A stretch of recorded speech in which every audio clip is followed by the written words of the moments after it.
Hello everyone. Today's video, I want to talk about how to avoid catching a falling knife. Welcome to CryptoPi, and if you like the analysis in today's video, then do hit the subscribe button. Alright, we saw Bitcoin crashing in the last days, and a lot of people are now convinced that we are in a bear market. But at the same time, quite a good bunch of people are saying that bear market is over and this was the bottom. The saying, avoid catching falling knife, is basically applicable for the idea, for this belief that we are already looking at the bottom right now. That is, Bitcoin was at 60,132, and from now onwards we will see Bitcoin go into its super cycle mode and start making new all-time highs. We have to keep in mind that we have seen Bitcoin following 4-year cycle. There were always narrative of Bitcoin not following 4-year cycle during all these past bull runs. And in all the years, Bitcoin has maintained its 4-year cycle theory. We discussed in videos about distribution lines and accumulation lines. The idea that do not catch the falling knife applies pretty strongly when it's a bear market. And we said that Bitcoin will go into bear market after it has crossed the distribution line, which is the red line. For this cycle, the distribution line was calculated on the week of October 20th.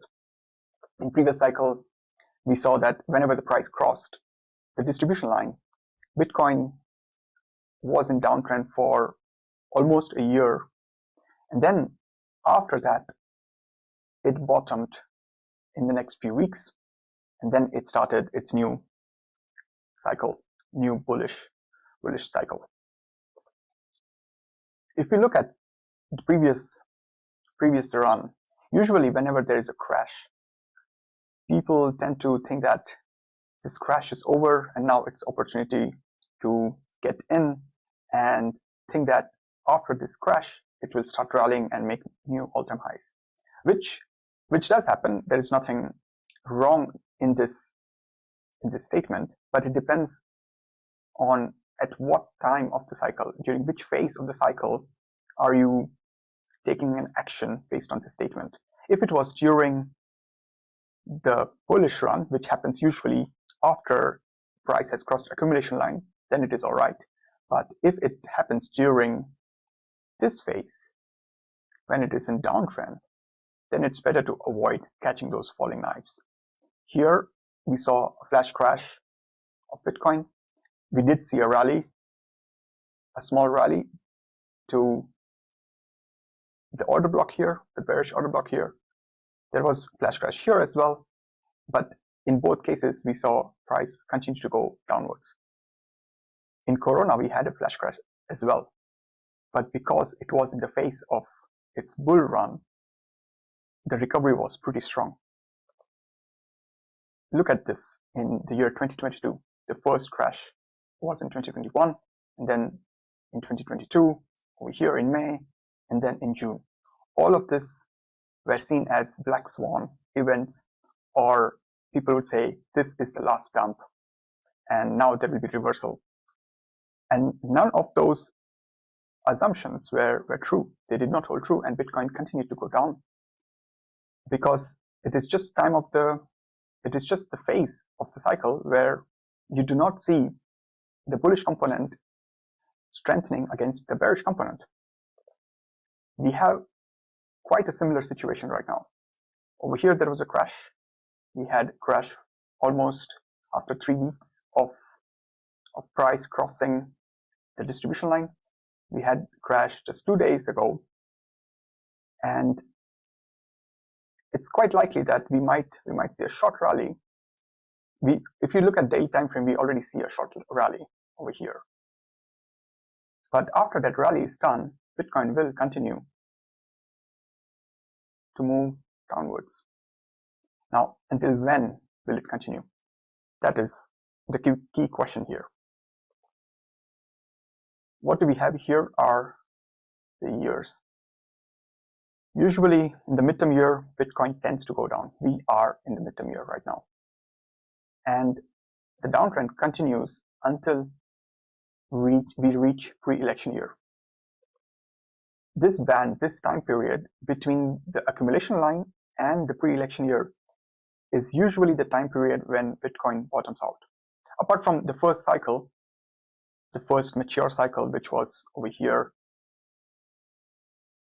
in 2014, we did see a bottom here, and then the bottom was crossed by $2. The bottom was here at 160, 166, and here, all right, yeah, here as well, the bottom was 160, yeah, 162, so $4. In the year 2018, we saw the bottom when price was between the accumulation line and the start of the pre-election year. In 2022, it's the same story. Now, why would the story not repeat itself for this particular cycle? We are seeing very similar patterns here, that we see liquidations happening and then short rallies, and after 1 or 2 weeks of short rallies, Bitcoin continuing its downtrend until it reaches the accumulation line. An interesting observation from the website of cryptocurrency, so CoinGlass, so about liquidation map. This was after the crash had happened. And actually this was before the crash had happened, when Bitcoin was here. And it liquidated all this position.